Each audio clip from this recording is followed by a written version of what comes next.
Thanksgiving was supposed to be warm, but Emma Carter felt cold the moment she stepped into the Whitmore house. The kind of cold that doesn't come from weather, the kind that tells you something is about to go wrong. The dining room was all ready. Full laughter bounced off the walls. The smell of roasted turkey filled the air. Family photos lined the hallway, all perfect smiles and polished lives. Emma smoothed her sweater, holding a small wrapped gift she had painted herself tiny autumn. Leaves, hand-drawn, personal, thoughtful. No one noticed. Emma, Margaret Whitmore said with a tight smile, barely looking up. You can put your things there. There was no hug, no warmth, just instructions. Emma had been married to Daniel Whitmore for 7 years. She knew his family well, enough to recognize the signs, the polite distance, the way conversations stopped when she entered a room, the way she was always introduced last. And this is Emma, Margaret would say. Daniel's wife, she paints, as if it were something embarrassing. Emma followed Daniel into the dining room.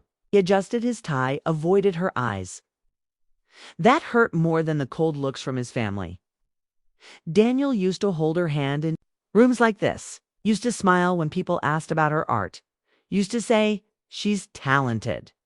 You should see her work." That version of Daniel felt far away now. They sat at the long table. Emma between Daniel and his sister Claire, who wore a sharp smile and a sharper tone. So Claire said loudly, "Emma, are you still doing the art thing?" A few heads turned. Forks paused midair. Emma nodded.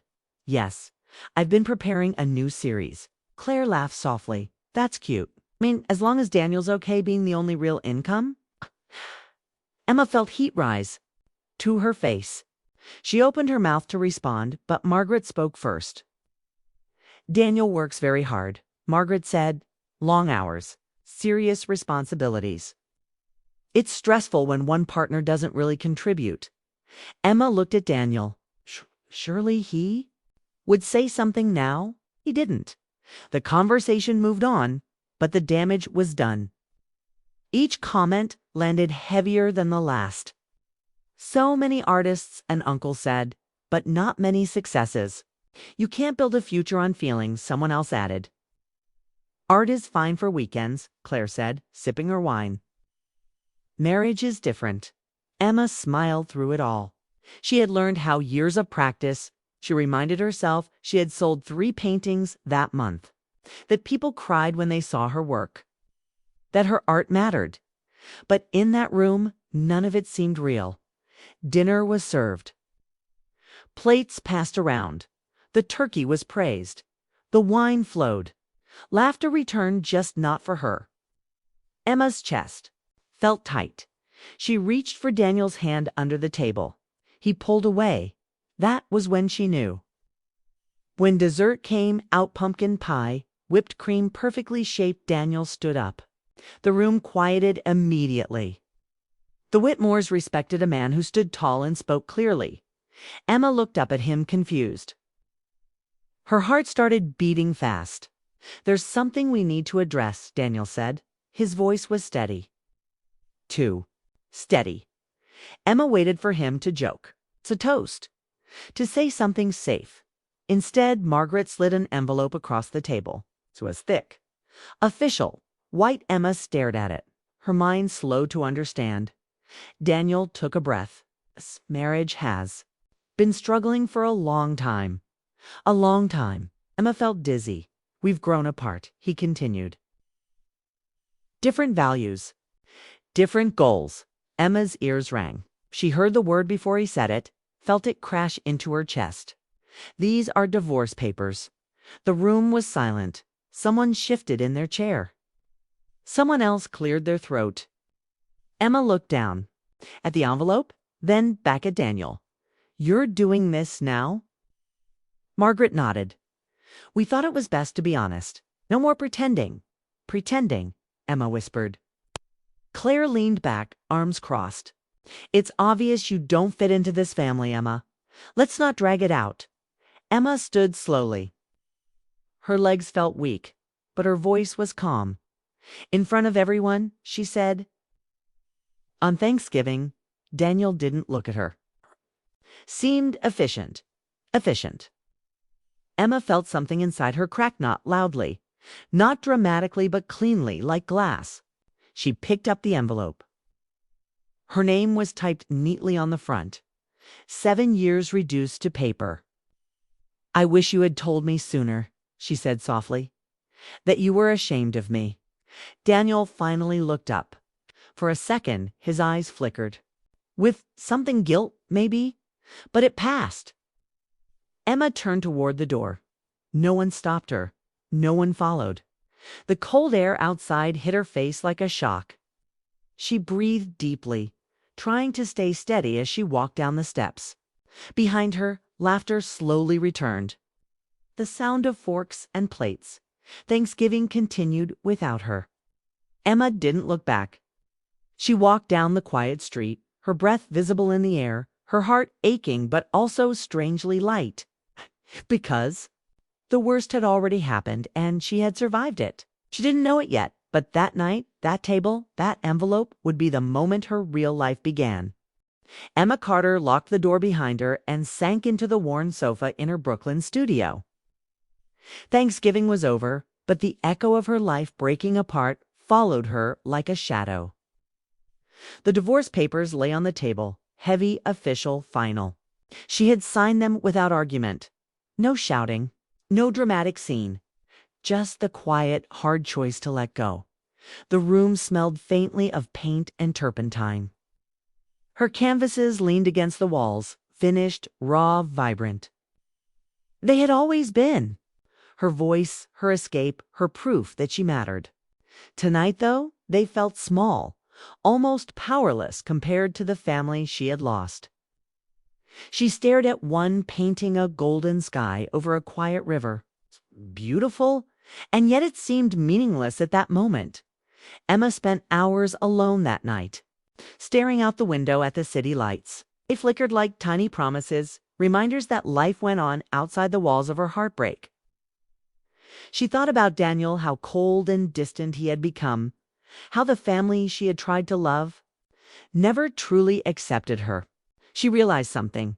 She had spent years trying to fit into their world, bending herself to meet their expectations, losing pieces of who she really was. And now, stripped of the pretense, she felt something she hadn't felt in years. Freedom, weeks. Past Emma immersed herself in her art. She painted every day, letting her emotions spill onto the canvas. Her heartbreak, her anger, her sadness, her hope, all of it transformed into color and light. She began to feel alive again, more herself than she had in a long time. She wasn't painting for anyone but herself now.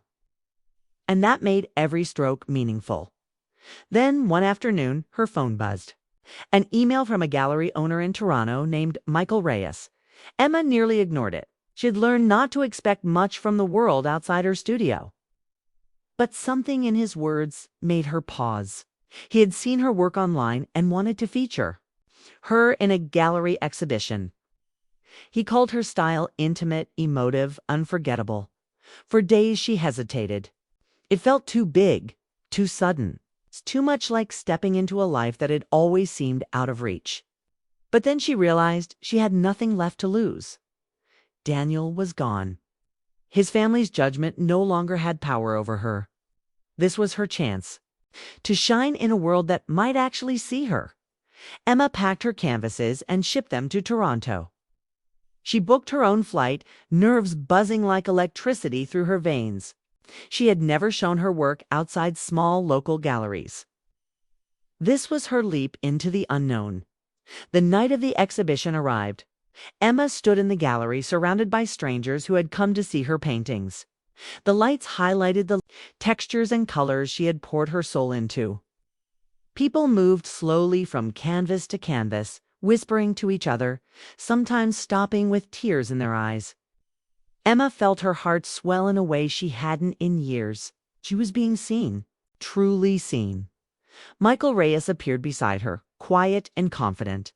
"Your work," he said softly, "it doesn't just hang on a wall. It talks. It heals." Emma blinked back tears. "Never thought anyone would see it that way," she admitted. "You deserve to be seen long ago," Michael said. And in that moment, she realized she had finally found someone who understood the language of her art and, in a way, her heart. The exhibition was a success. Each piece sold, articles were written. People from New York, Vancouver, and even Europe requested her paintings. Emma's name began appearing in art magazines. Her story, the artist who had faced rejection and heartbreak but found her voice, resonated with people everywhere. Daniel watched from afar. He had read about her success in a magazine. For a fleeting moment, he felt a pang of something he hadn't expected: regret. But Emma didn't need his approval. She had built her life on her own terms. The life he had rejected was now thriving. Without him, one quiet evening, months after the exhibition, Emma received a brief email from Daniel. He said he hoped she was well, said he was proud, in his own way, of what she had achieved. Emma read it, felt a flicker of emotion, and then closed the laptop. She didn't respond. She didn't need closure from him. She had found it in herself. The next Thanksgiving, Emma hosted her own dinner in her sunlit loft. Friends, laughter, music, and warmth filled the room.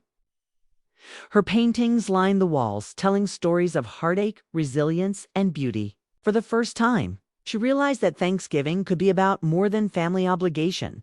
It could be about gratitude, self-love, and the people who truly mattered in her life. As she raised her glass, surrounded by those who respected and cherished her, Emma felt a quiet power she had never known before. She had survived public humiliation, heartbreak, and rejection. She had created something that mattered. She had chosen herself. Her heart was full, not with bitterness, but with the joy of knowing she had risen from what tried to break her. The table that had once rejected her had pushed her into a life of her own making. And now she was finally free to live, to love, and to create on her own terms. The winter nights settled outside, cool and calm. Inside, the loft glowed with light, laughter, and art. Emma smiled, knowing that sometimes the hardest moments in life are the ones that lead to the most beautiful transformations. And she had never felt more alive.